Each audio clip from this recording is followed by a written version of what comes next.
मैं तमाम देशवासियों को सलाम पेश करता हूँ और आपसे कुछ ज़रूरी बात करने के लिए आपके बीच उपस्थित हुआ हूँ।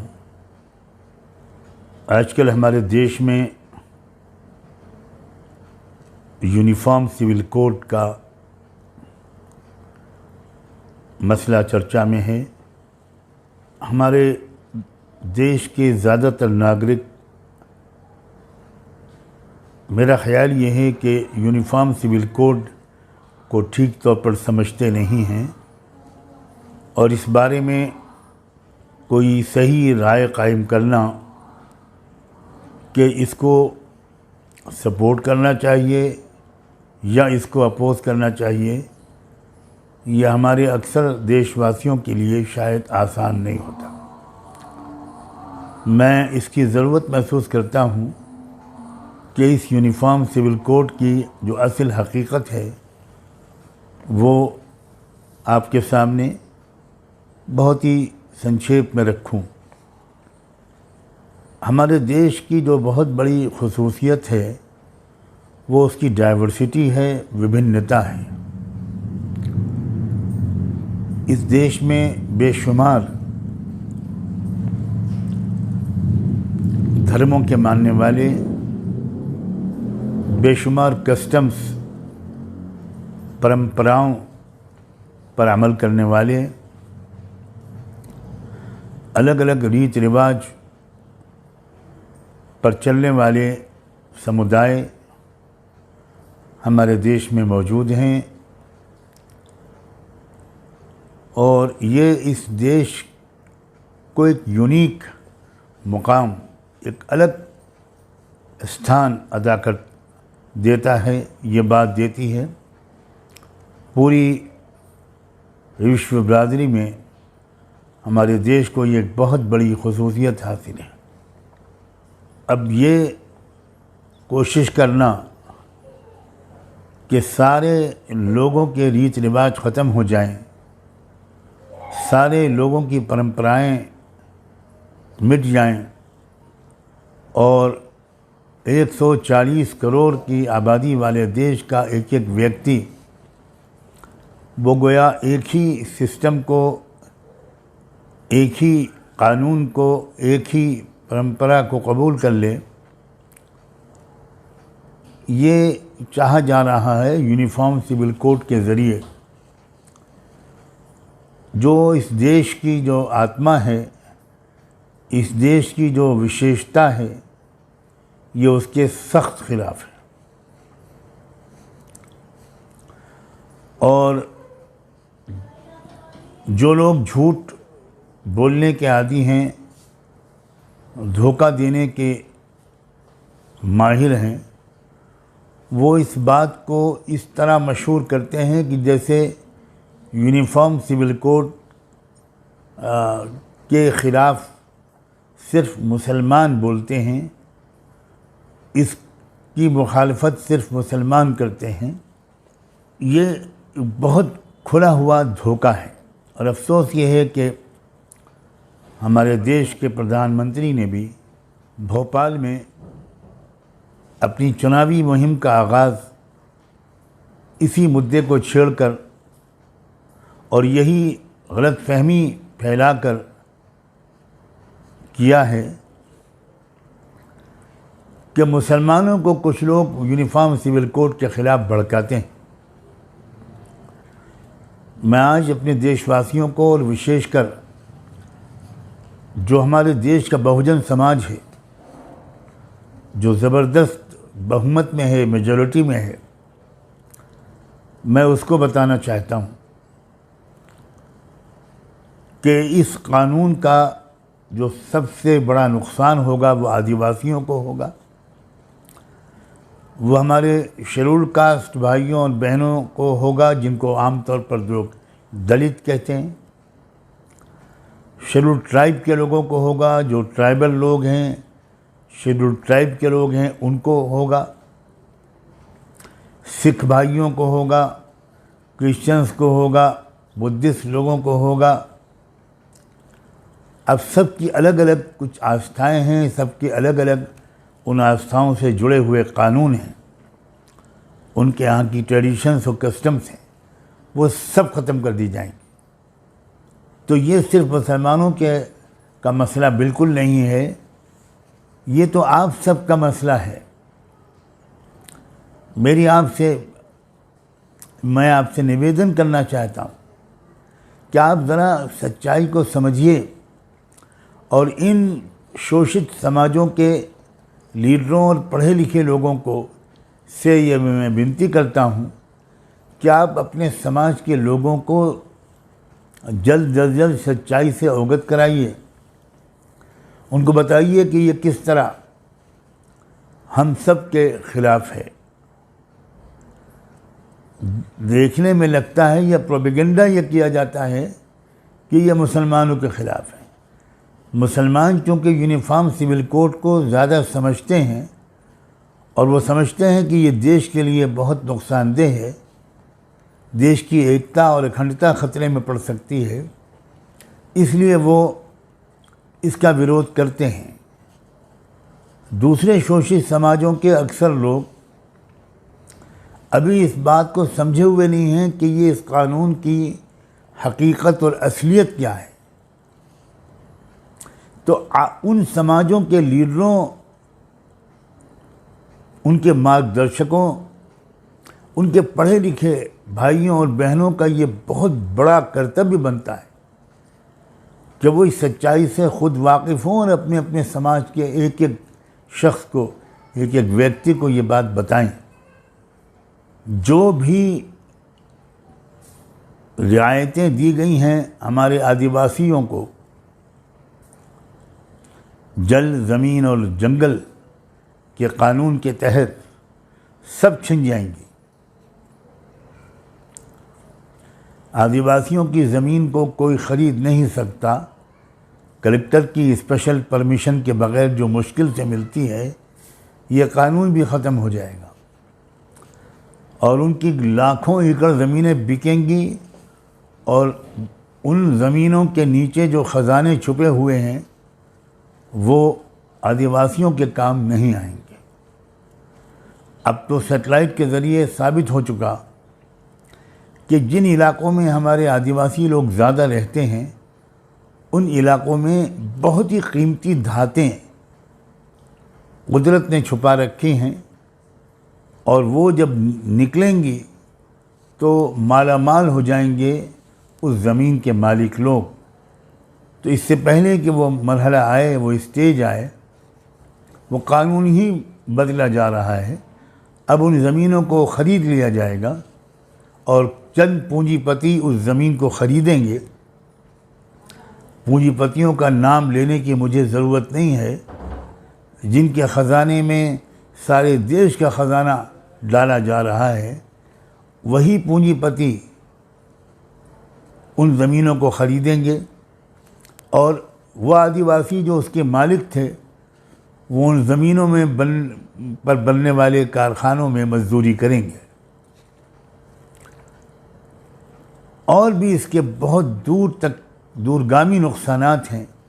मैं चूँकि ज़्यादा लंबी बात नहीं करना चाहता, मैं सिर्फ अपने देशवासियों को और शोषित और पीड़ित समाज के लोगों को ख़ास तौर पर ये बताना चाहता हूँ और उनके लीडरों और पढ़े लिखे लोगों से ये निवेदन करना चाहता हूँ कि आप अपने समाज के लोगों को बताइए और उनसे कहिए कि वो लॉ कमीशन ने जो इस वक्त पूछा है इंडियन पब्लिक से, भारत की जनता से, कि आप क्या यूनिफॉर्म सिविल कोड को पसंद करते हैं या नहीं, तो फिर इसका जवाब सिर्फ मुसलमानों की तरफ से बिल्कुल नहीं जाना चाहिए। इसका जवाब पूरे देश के गरीब जनता की तरफ से, पूरे देश के पिछड़े हुए समाज की तरफ से, ओबीसीज़ की तरफ से, शेड्यूल्ड कास्ट, शेड्यूल्ड ट्राइब की तरफ से, आदिवासियों की तरफ से, सिखों, क्रिश्चियंस और लिंगायत लोगों की तरफ से और दूसरे तमाम समाजों के लोगों की तरफ से जाना चाहिए। नो टू यूसीसी, आप अपने इलाके के लोगों से पता कीजिए कि लॉ कमीशन को हम अपना रिस्पांस कैसे भेजें। हम शुक्रगुज़ार हैं लॉ कमीशन के कि उन्होंने राय मांगी है। हालांकि इस पर हमको ताज्जुब है कि ये काम पहले हो चुका है और लॉ कमीशन 21वां लॉ कमीशन इस पर मुतमईन हो गया था कि कोई ऐसा एक कानून सबके लिए नहीं बनाया जा सकता, नहीं बनाया जाना मुमकिन है, उचित नहीं है, भारत के लिए तो बिल्कुल उचित नहीं। अब ये नहीं समझ में आता हमारे कि जब 21वां लॉ कमीशन इस बात का ऐलान कर चुका और फाइल को बंद कर चुका, तो 22वें लॉ कमीशन ने ये बहस क्यों छेड़ी है और सिर्फ एक महीने का समय क्यों दिया है। इसका जवाब हमको तब मिला जब प्रधानमंत्री का मध्य प्रदेश या भोपाल का जो भाषण हुआ उससे पता चला कि जो लोग ये कहते थे कि ये चुनावी मुद्दा है वो गलत नहीं कहते थे। एक बात कही जाती है कि हमारे संविधान में जो रहनुमा उसूल है, डायरेक्टिव प्रिंसिपल्स, उसमें आर्टिकल 44 में ये लिखा हुआ है कि स्टेट कोशिश करेगी कि वो सब नागरिकों के लिए एक समान कानून बनाए। अजीब बात है, ये जो डायरेक्टिव प्रिंसिपल्स हैं इसमें और भी तो बहुत कुछ लिखा हुआ है। आर्टिकल 44 से बहुत पहले बहुत कुछ और भी लिखा हुआ है। मिसाल के तौर पर आर्टिकल 38 में लिखा हुआ है कि भारत के नागरिकों की जो आमदनी होगी उसमें बहुत ज़्यादा अंतर नहीं होना चाहिए। हम इसकी कोशिश करेंगे, स्टेट इसकी कोशिश करेगी कि भारत के नागरिकों की आमदनी में बहुत ज़्यादा अंतर न हो। किसी की जो इनकम है बहुत ज़्यादा हो, किसी की बहुत कम हो, तो ये इसकी कोशिश की जाएगी कि ऐसा न हो। फिर भारत के जो नागरिक हैं उनके जो रहने सहने का जो अंदाज़ होगा, जो स्टेटस होगा, उसमें भी बहुत ज़्यादा ऊंच नीच नहीं होगी, इसकी भी कोशिश की जाएगी। सारे ही नागरिकों को कमाने के एक से उपाय दिए जाएंगे ताकि सबकी आमदनी तकरीबन बराबर हो, आप बहुत ज़्यादा फ़र्क ना हो। अगर मैं इंग्लिश में पढ़ूँ तो उसमें लिखा हुआ है आर्टिकल 38 में कि reducing income inequality, status imbalance and other social issues are at the core of this principle. फिर आगे ये भी लिखा हुआ है आर्टिकल 39 में कि securing adequate means of livelihood for the citizens by providing equitable material resources to everyone and striving for equal work pay for both men and women. Article 41 में ये भी लिखा हुआ है, यानी आप सोचिए कि पुरुषों और महिलाओं दोनों को एक सी गया आमदनी हो, एक बराबर तनख्वाह मिले। आज तक हमारे देश में जो हो रहा है वो हम देख रहे हैं कि वही काम एक महिला करती है तो उसको कम तनख्वाह दी जाती है, वही काम एक पुरुष करता है तो उसको ज़्यादा तनख्वाह दी जाती है।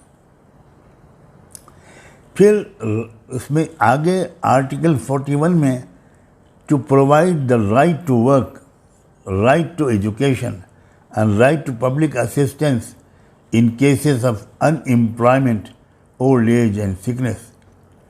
बुढ़ापा, बीमारी या किसी के पास कोई जॉब न हो तो उस सूरत में सरकार की तरफ से उसको मदद दी जाएगी मुस्तकिल तौर पर जब तक कि उसको जॉब न मिल जाए। आर्टिकल 46 वो जो कमज़ोर तबक़ात हैं हमारे देश के, वो शोषित पीड़ित लोग जो पिछड़ गए हैं, पिछड़े हुए लोग, ओबीसीज़, SC STs, other weaker sections, उसमें ये हिदायत दी जाती है, डायरेक्शन है उसमें कि कोई भी समाजी भेदभाव इन पिछड़े हुए लोगों के साथ नहीं होने दिया जाएगा। फिर आर्टिकल 47 में कि नशे पर पाबंदी लगाई जाएगी, कोई भी नशीली चीज़ का इस्तेमाल रोका जाएगा और वो चीज़ें जो सेहत के लिए हानिकारक हैं और जिन पर शुबा होता है कि ये शायद नशा लाएं, ड्रग्स जैसी चीज़ें, सबको बैन किया जाएगा। अब ये वो चीज़ें हैं जिनका कोई विरोध नहीं करता। पूरे देश के लोग इसका स्वागत करेंगे, लेकिन इन पर अमल नहीं होता। एक चीज़ को चुना जाता है जिसको देश के लोग नहीं पसंद करेंगे, जो देश के अंदर फूट को बढ़ाएगा, फूट डालेगा, लड़ाओ और हुकूमत करो के उसूल पर अमल करते हुए अफसोस ये है कि हमारी सरकार ने उसी को चुना है, या लॉ कमीशन को चुनने का इशारा दिया है। और ये बात कंफर्म हो गई ऑनरेबल प्राइम मिनिस्टर की तकरीर से। मैं आप सबसे निवेदन करता हूँ कि आप इसका विरोध करें। ये हमारा एक लोकतांत्रिक हक भी है और फ़र्ज़ भी है। आप हिस्सा लें इसमें, और हर गांव की सतह पर, हर जगह जहां तक ये आवाज़ पहुंचे, आप कोशिश करें कि अपने समाज के लोगों का जवाब भिजवाएं। आप किसी से पता कर सकते हैं कि आप किस तरह जवाब भेजेंगे। मैं इस बात की कोशिश करूंगा कि इसके अंत में आपको वो लिंक दे दिया जाए या वो तरीक़ा बता दिया जाए जिससे आपका जवाब लॉ कमीशन तक तुरंत पहुंच जाएगा। लाखों और करोड़ों की तादाद में मैं अपने शोषित समाज के लोगों से ये दरख्वास्त करता हूं, और उनके जितने भी संगठन हैं, उनके जितने भी ऑर्गेनाइजेशंस हैं, उनके जितने भी सोशल और पॉलिटिकल लीडर्स हैं, उनसे ख़ास तौर पर दरख्वास्त करता हूं कि आप इस वक्त इस काम को सबसे ज़्यादा प्राथमिकता दें और अपने अपने समाज के हज़ारों और लाखों लोगों की तरफ से ये जवाब लॉ कमीशन को भिजवाएं। ये आपकी ज़िम्मेदारी है और ये देश को आपस की फूट और खाना जंगी से बचाने की एक बहुत ज़रूरी कोशिश है। मैं उम्मीद करता हूँ कि आप इस पर ध्यान देंगे। आपने मेरी ये बात सुनी, मैं इस पर आपका शुक्रिया अदा करता हूँ। खुदा हाफ़िज़।